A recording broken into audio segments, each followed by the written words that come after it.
성도 여러분, 안녕하셨습니까? 만나의 아침 새벽 기도로 시작하겠습니다. 하늘에 계시는 사랑이 많으신 아버지 하나님, 하나님의 귀하신 사랑과 은혜가 오늘 이 아침 우리 모든 주의 자녀들과 함께 하심을 인하여 찬양과 영광을 돌립니다. 오늘도 주님께서 친히 말씀하시는 귀한 말씀을 통해 영적인 깨달음을 갖게 하시고 저희의 삶에 풍성한 은혜가 넘치도록 도와주시옵소서. 주께서 이 아침에 성령의 충만함을 저희에게 허락해 주심을 믿고 감사드리며 사랑과 더미가 많으신 예수님의 이름으로 간절히 기도 올리옵나이다. 아멘. 오늘은 제8과 하나님의 법과 그리스도의 벌입니다. 안교교과 제8과 하나님의 법과 그리스도의 법. 기억절입니다. 요한복음 15장 10절에 있는 말씀, 내가 아버지의 계명을 지켜 그의 사랑 안에 거하는 것 같이 너희도 내 계명을 지키면 내 사랑 안에 거하리라. 제목과 기억절에서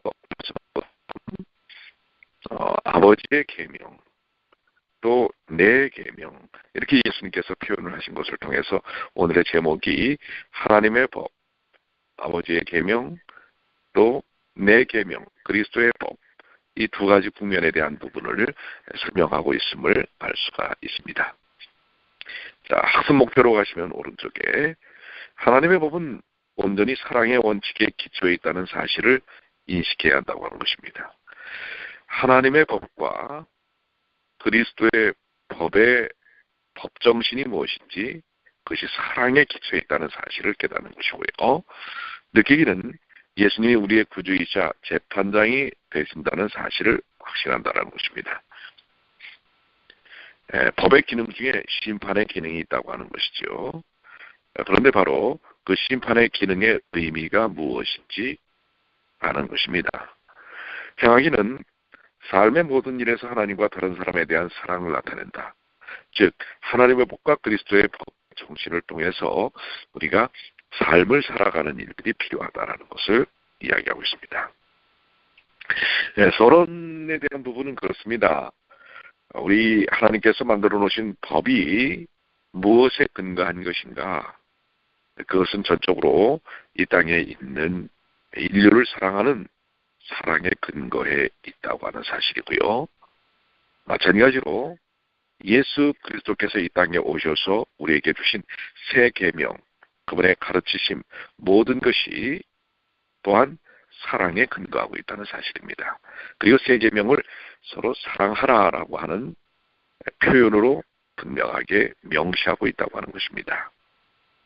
그래서 이것은 하나님의 법과 그리스도의 법 자체가 사랑을 근거로 한 완전한 조화를 이루는 것이라는 사실을 보여주고 있다는 것입니다. 그것을 우리가 이번 과정을 통해서 다시 한번 확인하는 것인데요. 하나님과 하나님의 법과 그리스도의 법은 그 근원이 같고 또한 기능이 같고 의미가 같다고 하는 사실을 보여주고 있습니다. 첫째 달입니다. 율법과 선지자. 여러분을 밑으로 내려가시면 그날의 그 주제에 대한 부분을 분명하게 설명하고 있는 게 교훈이죠.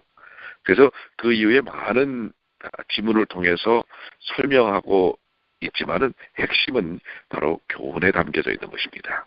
교훈을 보시면 십계명은 성경에 나오는 모든 법의 기초이며 모든 율법에 포함되어 있는 원칙, 곧 하나님과 인간에 대한 사랑의 정신을 제시한다. 뭐가요? 십계명. 하나님께서 주신 기본법, 도덕법이죠. 그것이 하나님과 인간에 대한 사랑의 정신을 제시한다고 하는 사실입니다. 그 부분을 분명하게 밝히고 있는 말씀이 마태복음 22장 37절로 40절입니다. 내 마음을 다하고 목숨을 다하고 뜻을 다하여 주 너희 하나님을 사랑하라 하셨으니 이것이 크고 첫째 되는 계명이요 둘째도 그와 같이 내 이웃을 내 자신같이 사랑하라 하셨으니 이 두 계명이 온 율법과 선지자의 강령이니라. 즉 선지자를 통하여 제시하신 온 율법의 강령이 무엇입니까? 출애굽기에 나와 있는 십계명이라고 얘기할 수가 있지요. 그런데 이 십계명을 핵심적으로 정리하면 바로 하나님을 향한 사랑, 이웃을 향한 사랑이라고 하는 두 계명으로 요약된다고 하는 것을 말씀하고 있습니다. 우리가 이미 앞서의 과정들을 통해서 공부하신 것처럼 율법의 행위로는 아무도 구원을 받을 수 없습니다. 그렇다고 해서 우리에게 율법을 범할 그런 권한을 주신 것도 성경 말씀에는 없는 것입니다. 우리는 하나님의 이 계명을 통해서 구원받을 수는 없습니다. 그러나 그 계명의 기능을 통해서 우리가 죄인 되었다는 사실을 깨닫고 그 죄에서부터 벗어나게 하신 예수 그리스도를 깨닫게 되고 믿게 되는 것입니다. 그렇기 때문에 예수님을 믿는 십자가의 믿음을 통해 우리의 삶 속에서 나타나는 하나님의 생명적 사랑의 품성이 무엇인지를 계명을 통해서 다시 한번 깨닫게 되고 그 계명의 정신, 사랑의 삶을 실천하며 살게 되는 것입니다. 옛 이스라엘 사람들은 이 십계명을 기초로 해서 613개의 율법을 더 발전시켜 나가지요. 그런데 이것이 그 의도는 매우 좋았던 것입니다. 더욱더 하나님의 말씀을 은혜롭게 따르며 살고자 했던 열정에서 나온 것입니다. 그렇지만 나중에 그 본질적 율법의 정신인 사랑과 자율과 또한 진정한 하나님의 은혜에 대한 부분은 빼놓고 이 석고화된, 형식화된 그러한 문맥만 남게 되는 것입니다. 그것을 주신 하나님의 사랑과 은혜와 뜻은 잊어버리고 오직 그들이 명시화된 율법 속에만 맞춰서 살려는 행위적 노력만이 남게 되었다고 하는 것입니다. 이것이 문제인데 바로 이것을 바로잡기 위해서 예수께서 오셨고 그 계명의 본질, 특성, 그리고 목적이 무엇인지를 분명하게 보여주신 것입니다. 바로 하나님의 법의 기본 정신은 예수께서 말씀하시는 핵심인 사랑이라고 하는 사실을 보여주고 있는 것이고요. 이것이 율법과 선지자의 강령, 핵심적인 율법의 원리라고 하는 것을 말씀하고 계시는 것입니다. 묵상입니다. 여러분은 어떻게 하나님과 이웃에 대한 사랑을 표현하고 있습니까? 자, 율법에 대한 순종은 바로 사랑을 표현하는 방법에 기초되어 있다는 것이죠. 그렇기 때문에 우리는 구원받은 사람들은 그 율법에 대한 순종의 삶이 필요한데요. 그것은 사랑을 표현하는 방법 속에 나타나는 것이라고 하는 사실입니다. 한번 여러분들 깊이 여러분이 어떻게 그 사랑을 표현하고 사시는지 묵상해 보시기를 바라고요. 적용입니다. 여러분이 하나님과 이웃에 대해 적극적으로 사랑을 표현하는 방법, 여러분이 갖고 계시는 방법들을 한번 소개를 해 주시게 되기를 우리 단원들에게 우리 안교 활동반 시간에 표현을 해 주시기 바랍니다. 둘째 날입니다. 사랑의 규범들. 교훈을 내려가시면 예수님의 십계명의 정신이 사랑이며 사랑은 계명의 준수를 통해 표현되어야 한다는 사실을 가르치기 위해 세 계명을 주셨다. 지금 세 계명, 사랑하라라고 하신 이 말씀을 주신 이유가 십계명의 정신이 사랑이고 사랑은 계명의 준수를 통해서 표현됐다고 하는 것을 보여주기 위하심이었다는 사실입니다. 그래서 요한복음 13장 34절로 35 세 계명을 너희에게 주노니 서로 사랑하라. 내가 너희를 사랑한 것 같이 너희도 서로 사랑하라.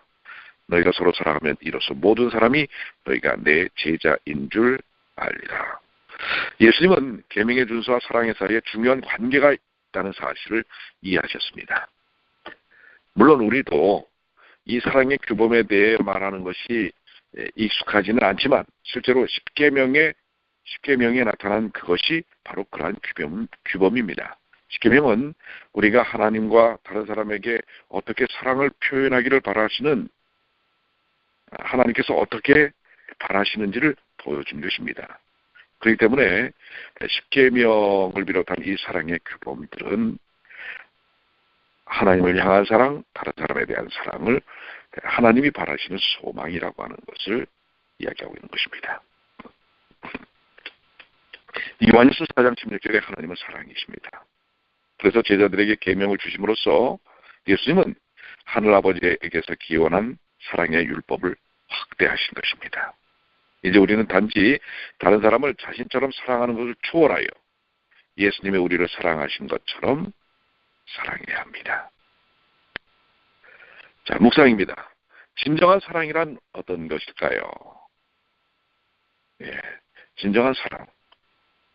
한번 여러분들 묵상해 보시면서 특별히 예수께서 우리에게 보여주셨던 그 진정한 사랑의 의미가 무엇인지를 깊이 다시 한번 마음속으로 새기시게 되길 바랍니다. 적용은요, 여러분은 어떻게 원칙적인 사랑을 실천할 수 있을까요? 또 여러분들이 실천해 오셨습니까? 그러한 부분들을 정리하셔서 또 표현하시고 또 삶을 통해 적용하시게 되길 바랍니다. 셋째 날입니다. 여러 사람에게 여러 모습이 됨. 여러 사람을 향하여 여러 모습으로 나타나야 한다는 사실을 이해하니까요. 교훈도 내려가시면 그리스도의 율법에 나타난 사랑은 잃은 자들을 구원하기 위해 그들의 문화와 사회에 맞는 방법을 따르는 동시에 하나님의 복과 조화를 이루는 것이다. 이게 도대체 무엇일까요? 사도 바울이 복음을 증거하면서 이 겪게 되는 수많은 상황들, 그리고 문화적인 차이들을 보게 됩니다.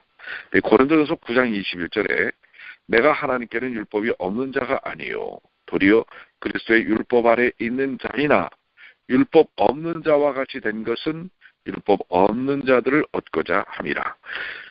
이 이야기는 뭘까요? 사도 바울은 율법의 정신을 정확하게 아는 사람입니다. 그리고 율법을 순종하는 삶을 살았던 사람입니다.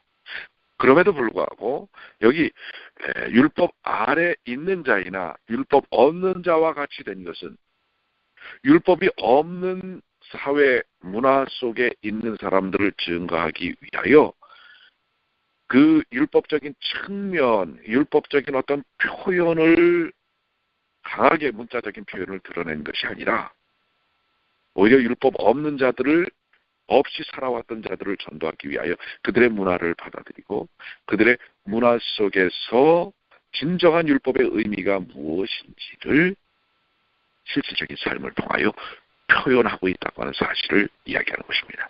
그러니까 우리는 율법 있는 자들입니다. 우리는 예수님의 십자가를 통하여 구원을 받았고 그 다음에 그 율법의 정신, 사랑의 정신을 통하여 그 율법을 순종하며 사는 사람들입니다. 그러나 세상을 향하여 표현되어질 때 다른 사람들을 정죄하기 위하여 율법을 제시하는 것이 아니라 그 율법의 정신 자체가 하나님의 무한한 사랑임을 드러내고 그래서 율법이라는 표현이 아니라 이것을 지켜야 합니다. 이것을 지키지 않으면 그것은 죄입니다. 라고 하는 표현으로서 접근하는 것이 아니라 그들을 진정으로 그리스도의 십자가의 사랑으로 사랑함으로써 하나님께서 왜 우리에게 율법을 주셨는지 우리의 삶을 통해 표현되어져야 하는 것입니다. 말로가 아니라 삶을 통해 표현되어지는 경험이 필요한 것이라고 하는 것입니다. 그래서 그리스도께서 그리스도의 율법을 그리스도께서 어떻게 사용하셨는지를 우리는 이해하고 배워야 할 것입니다.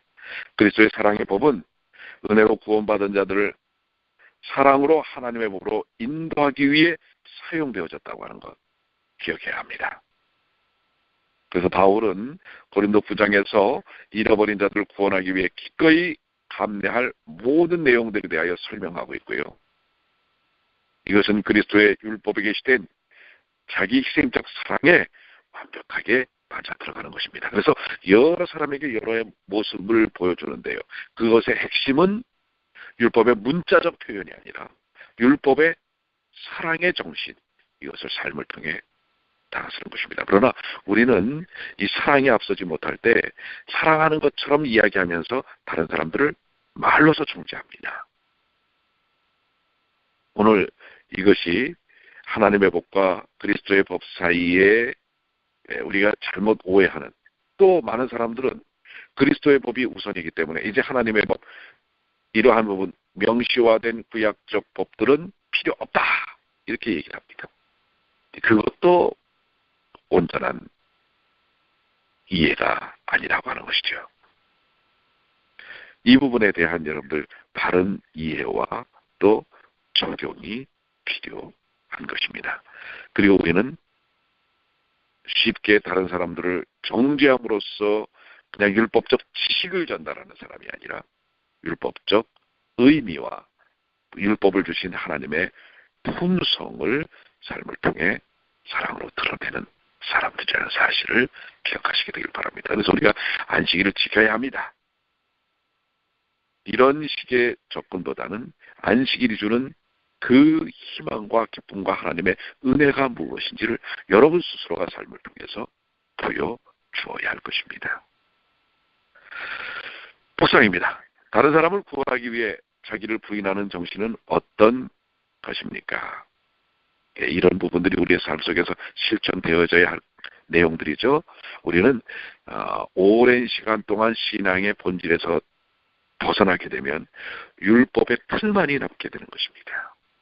그래서 교회 안에서도 오래 신앙을 한 분들이 예수님의 냄새가 나타나는 것이 아니라 오래된 이 율법주의적 신앙생활하는 유대인의 모습, 바리새인의 모습이 나타나면 안 된다고 하는 것입니다. 그러니까 우리 신앙생활이 연조가 깊어지면 깊어질수록 더욱더 그리스도의 아름다운 사랑의 향기가 드러남으로써 율법의 정신이 무엇인지 삶을 통해 실천되어지는 경험이 제시되어야 할 것이라고 생각합니다. 자, 적용입니다. 구원하기를 원하는 사람을 위해 그대는 어떤 모습이 될 수 있을까요? 지금 금방 제가 설명을 드렸죠. 율법의 논리적 접근이 아니라 내가 그 율법의 의미가 그리스도의 은혜를 통하여 어떻게 적용되었는지를 그것을 보여주는 것입니다. 넷째 날입니다. 그리스도의 법을 성취함. 교훈인데요. 우리는 그리스도의 자비의 법에 따라 범죄한 신자가 다시 하나님의 법을 지킬 수 있도록 도와야 한다. 우리 셋째 날의 말씀과 연관이 있습니다. 우리는 그리스도의 자비의 법, 사랑의 본질, 그렇죠? 이 자비의 법에 따라 범죄한 신자, 우리 안에서도 또 범죄한 사람들이 있을 수 있죠. 그들이 다시 하나님의 법을 지킬 수 있도록 도와주어야 한다. 그렇습니다. 그러니까 우리가 이 그리스도의 법, 하나님의 법을 통하여 다른 사람들을 정죄하는 기능이 아니라 그들을 격려하고 위로하고 또 그들은 그 하나님의 말씀과 법을 받아들일, 그리고 하나님의 은혜를 받아들일 회개와 하나님을 향한 고백이 필요한 것입니다. 사실 우리 모두가 잘 알고 있지만은 율법의 조항에 다 맞춰서 살 수 있는 인생들이 아니죠. 연약한 인생들입니다. 그렇기 때문에 때때로 우리의 삶 속에서 죄악이 드러납니다. 연약함이 드러납니다. 그럴 때 우리를 바꾸는 것은 바로 그리스도의 십자가의 은혜지요. 그리스도의 자비의 사랑의 법이지요. 예수님의 희생적인 죽음이 없었더라면 우리는 그 의미를 깨닫지 못하고 또 하나님의 율법을 지킬 이유를 깨닫지 못하는 것입니다. 그러나 십자가의 은혜가 너무나 크기 때문에 하나님의 율법을 지킬 이유가 생긴 것이고 또 지킬 수 있는 힘이 얻어지는 것입니다. 그것이 바로 그리스도의 법의 성취적 효과입니다. 바로 그리스도의 법은 사랑의 법, 십자가의 은혜의 법. 그것이 경험되어질 때 하나님의 율법적 모든 계명들이 지켜질 수 있는 의미와 에너지를 갖게 되는 것입니다. 여기 마지막 절에 그런 부분들이 마지막 부분이에요. 그리스도께서 영생이 가능하도록 하셨기 때문에 연약한 순간 이후에 다시 하나님을 법을 지키는 신실한 자들에게 보상이 주어진다. 동료 신자들은 그리스도의 법을 하나의 운반수도로 사용해서 회개한 죄인들이 사랑의 법 영역으로 돌아올 수 있게 해야 한다. 여러분들 이 말씀 좀 기억하시게 되길 바라고요. 묵상입니다. 여러분은 신자들과 짐을 서로 지는 관계 속에 있습니까? 나는 저 사람과 달라. 나는 하나님의 율법을 제대로 지키는 사람이야. 그렇기 때문에 저 사람은 하나님의 법에 의하여 정죄받는 사람이야. 잘못됐어. 틀렸어. 이런 것이 아니지요. 여태까지 우리가 지금 이야기했던 부분들은 그것에서 벗어나는 그들과 함께 그리스도의 법, 사랑의 법을 통하여 어떻게 그들에게 이 은혜의 법이 적용되어졌고 또 계속 적용되어지는지를 소개하고 그로 인하여 하나님의 법의 정신을 통해 하나님의 율법을 이루어가는 삶을 살게 돕도록 하는 것입니다. 적용입니다. 지금 여러분이 영적인 도움을 주어야 할 사람은 누구입니까? 자, 그분들을 좀 한번 적어보시고요. 그들을 위하여 깊이 기도하시게 되길 바랍니다. 자, 다섯째 날 율법과 심판입니다. 하나님의 율법은 자신의 구원을 위한 행위가 아닌 하나님과 다른 사람에게 나눈 사랑의 정도를 측정하는 심판의 표준이 될 것이다. 그렇죠. 하나님의 율법은 자신의 구원을 위한 행위가 아니죠. 율법은요. 이것은 하나님과 다른 사람에게 나눈 사랑의 정도를 측정하는 심판의 표준이 된다는 것입니다. 기준이 됩니다. 율법이 그렇습니다. 하나님과 다른 사람에게 나눈 사랑을 올바로 우리가 정말 십자가의 은혜를 통해서 이루었는지를 측정하고 심판합니다. 율법은 분명히 심판적 기능이 있습니다.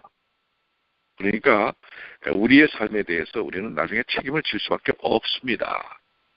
그런데 바로 율법은 그것이 문구적인 의미에서의 문자적 적용이 아니라 그것이 주는 본질적 의미에서의 사랑에 대한 실천의 의미를 우리가 따라 사는가라는 것에 대한 축도가 된다고 하는 것입니다. 표준이 된다고 하는 것입니다.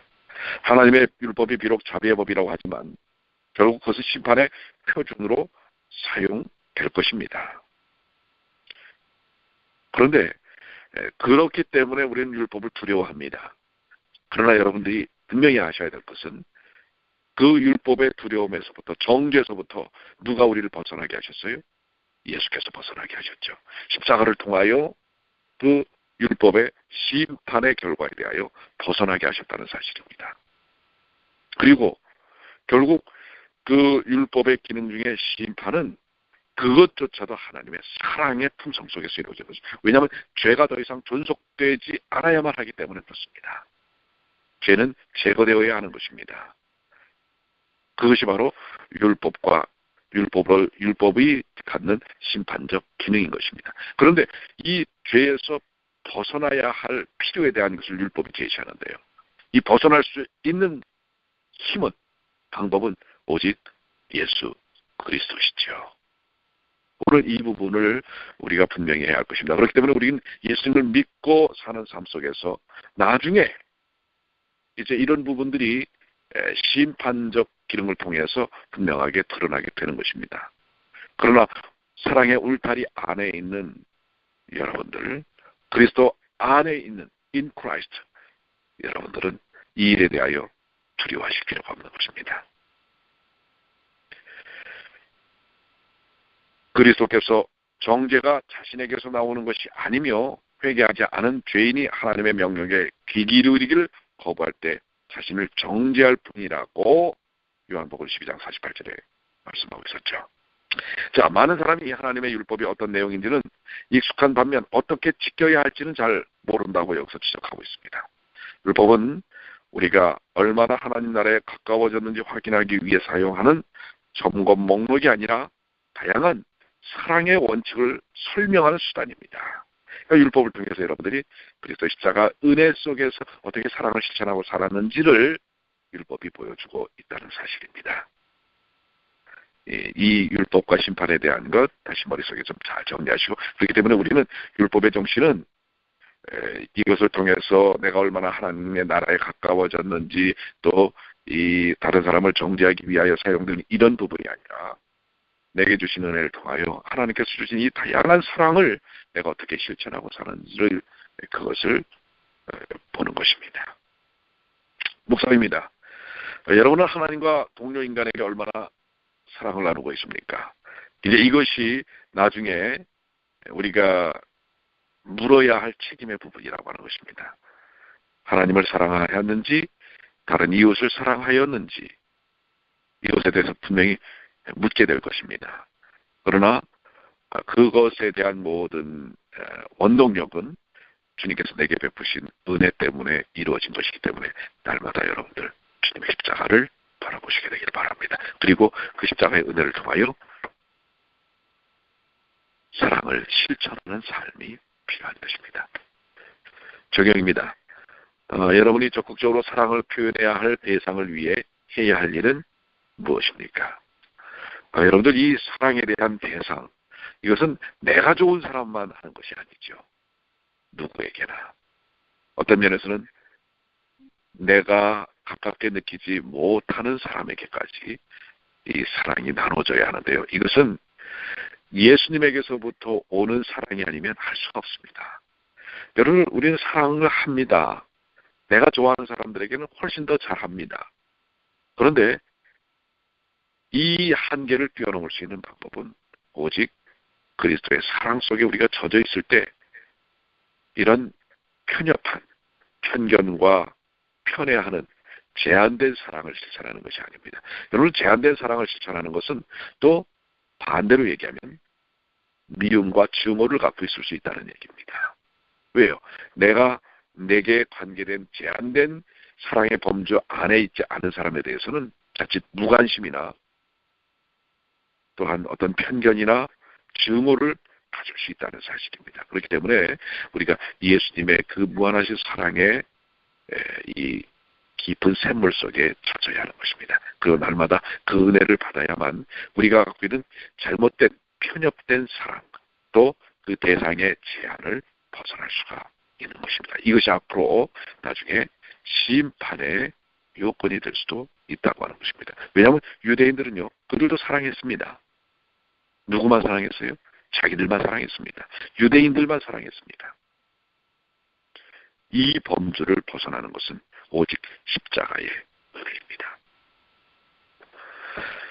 네, 오늘 우리에게 주신 이 귀한 말씀들, 하나님의 법과 그리스도의 법, 그 의미가 무엇이고 또 그것이 어떻게 우리의 삶 속에서 적용되어야 할지를 분명히 오늘 말씀하고 계셨습니다. 결론입니다.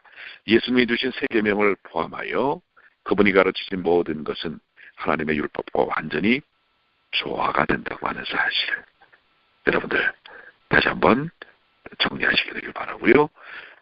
그리스도의 그 사랑의 놀라운 뜨거운 사랑의 경험을 통해서 하나님의 법을 순종하시고 실천되어지시는 삶을 사시게 되기를 간절히 축원합니다. 기도하겠습니다. 아버지 하나님 감사합니다. 오늘 주신 주님의 귀하신 말씀과 은혜를 통하여 요한복음 15장 10절에 내가 아버지의 계명을 지켜 그의 사랑 안에 거하는 것 같이 너희도 내 계명을 지키면 내 사랑 안에 거하리라. 그리스도의 법, 사랑의 법입니다. 이 사랑의 법을 통해서 하나님의 법, 우리에게 주신 기본적인 법, 또한 우리 마땅히 인간으로서 그리스도인으로서 마땅히 보여줘야 할 삶의 모습 속에 그 에너지가, 본질이 하나님의 사랑이 될 수 있도록 도와주시옵소서. 하나님을 사랑하고 이웃을 사랑하는 이 세 계명의 정신이